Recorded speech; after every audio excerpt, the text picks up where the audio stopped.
Hi வணக்கம் viewers, welcome to rams news. So இன்றைக்கி நம்ம ஒரு மனதை உருக்கும் ஒரு சம்பவத்தை தான் இன்றைக்கி பற்றி பார்க்க போகிறோம். ஒருவர் தன் மனைவிக்காக ஒரு கோயிலை கட்டியிருக்காரு. தன் மனைவி இறக்கும்போது சொன்ன ஒரு வார்த்தை, அப்படி என்ன தான் சொன்னாங்க அவங்க மனைவி இறக்கும்போது. ஸோ அதை பற்றி தெரிஞ்சுக்க முன்னாடி அவரை பற்றி, அவர் ஃபேமிலி பற்றி சில விஷயங்கள் நான் சொல்கிறேன், அதை கேளுங்க. இவர் கோபால்சாமி பார்த்திங்கன்னா கொஞ்சம் ஏழ்மையான குடும்பம் தாங்க. கொஞ்சம் விவசாய நிலத்தை வச்சுக்கிட்டு, அந்த நிலத்து மூலிமா வருவாயை வச்சுக்கிட்டு தான் அவர் குடும்பத்தை நடத்திட்டு வராரு. இவருக்கு கல்யாணம் ஆகி கிட்டத்தட்ட 15 வருஷம் ஆகுது. அதில் கிட்டத்தட்ட 10 வருஷமாக அவருக்கு குழந்தையே இல்லை. அவருக்கு ஒரு ஆண் குழந்தை பிறக்குது. அந்த ஆண் குழந்தை பிறந்ததுக்கப்புறம் சரி, இனிமேல் நம்ம லைஃப் நம்ம நல்லா போக போகுதுன்னு சொல்லி ஒரு சந்தோஷமான வாழ்க்கை அவரும் அவர் மனைவி வாழ்ந்துட்டு வர்றாங்க. அதுக்கப்புறம் தான் ஒரு இடி விழுகுது அவங்க ஃபேமிலியில். என்னென்னா, அவர் மனைவிக்கு திடீர்னு உடம்பு சரியாமல் போகுது. சரின்னு சொல்லிட்டு ஹாஸ்பிட்டலில் கூப்பிட்டு போகிறாங்க. அங்கே போய் செக் பண்ணி பார்த்தா 2 கிட்னியுமே ஃபெயில்னு சொல்கிறாங்க. ஒரு கிட்னி ஃபெயில்னால் கூட சரி, இன்னொரு கிட்னி வச்சு வாழ்ந்துடலாம். ஆனால் 2 கிட்னி ஃபெயில் இருக்கும்போது ரொம்ப அவர் மனம் உடஞ்சி போகிறாரு. சரின்னு அவர் மனைவிட்ட சொல்கிறாரு, கவலைப்படாத, நான் எப்படியாவது காப்பாற்றுறேன்னு சொல்கிறாரு. ஸோ அதுக்காக அவர் இன்னும் நிறைய டாக்டரை பார்க்குறாங்க.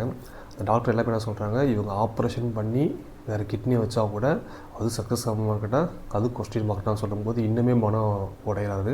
அதுக்காக கிட்டத்தட்ட நிறையா செலவுகள் பண்ணுறாரு. எங்கே போனோமே டாக்டர் இல்லை பண்ண முடியாது, கஷ்டம் அந்த மாதிரி சொல்கிறாங்க. சரி, அதுக்கப்புறம் சித்தா ஆயுர்வேதம்னு சொல்லி அங்கேயும் போகிறாரு.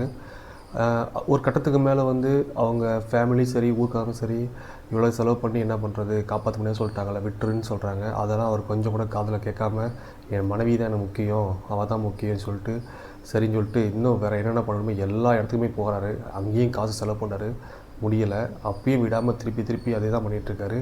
ஒரு கட்டத்தில் அவர் மனைவியே ஒரு வார்த்தை சொல்லிட்டாங்க, என்னை விட்டுருங்க, இதுக்கு மேலே செலவு பண்ணாதீங்க, என்னை காப்பாற்ற முடியும் தெரிஞ்சு போச்சு, நான் போகிறேன் அப்படின்னு சொன்னால் அப்போ தான் அவர் மனசு உடஞ்சி போகிறாரு.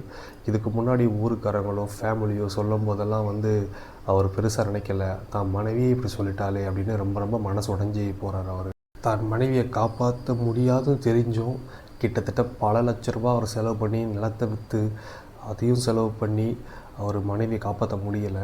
தன் மனைவியே ஒரு வார்த்தை இப்படி சொல்லிட்டாங்களே, அந்த வார்த்தை என்னென்னா, நான் சாகும்போது என்னை மறந்துட மாட்டீங்களே அப்படி சொன்னது ரொம்ப அவர் மனசு உடஞ்சிருச்சு. சரின்னு சொல்லிட்டு அதுக்காக தான் இருக்கிற கொஞ்சம் நிலத்தில் ஒரு கோயில் கட்டணும் முடிவு பண்ணுறாரு. அங்கேயே அவர் ஒய்ஃபை அடக்கம் பண்ணுறாரு. அடக்கம் பண்ணி கோயில் கட்ட காசு இல்லை, திருப்பி சம்பாரித்து கோயில் கட்டி கும்பாபிஷேகம் பண்ணுறாரு. இது எப்போ பண்ணியிருக்காருன்னா, ரீசெண்டாக பண்ணியிருக்காரு. இப்போ தான் அந்த கும்பாபிஷேகம் நடந்திருக்கு. ஏன்னா அது கோயில் கட்டுறதுக்கு அவளுக்கு 1 வருஷம் மேலே டைமாக இருக்குது. ஏன்னா எல்லா காசுமே தன் மனைவிக்காக செலவு பண்ணியிருக்காரு. செலவு பண்ணியுமே அவள் காப்பாற்ற முடியலை. ஸோ தன் மனைவியை மறக்கக்கூடாது, தன் மனைவி அப்படி வார்த்தை கேட்டுட்டாங்க. ஸோ அவளுக்கு அவர் கோயில் கட்டி இந்த மாதிரி கும்பாபிஷேகம் பண்ணி நடந்திருக்காரு.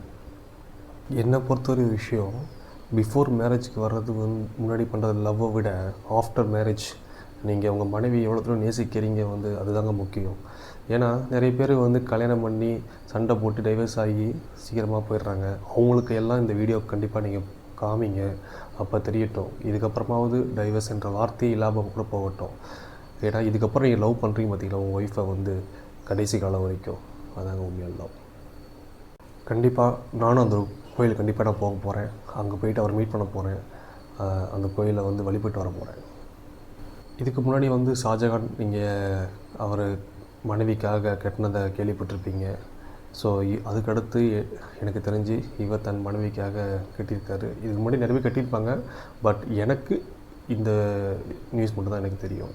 உங்களுக்கு ஒரு இன்ஃபர்மேஷன் வேணுமா, நம்ம சேனல் சப்ஸ்கிரைப் பண்ணுங்கள், லைக் பண்ணுங்கள். தேங்க்யூ.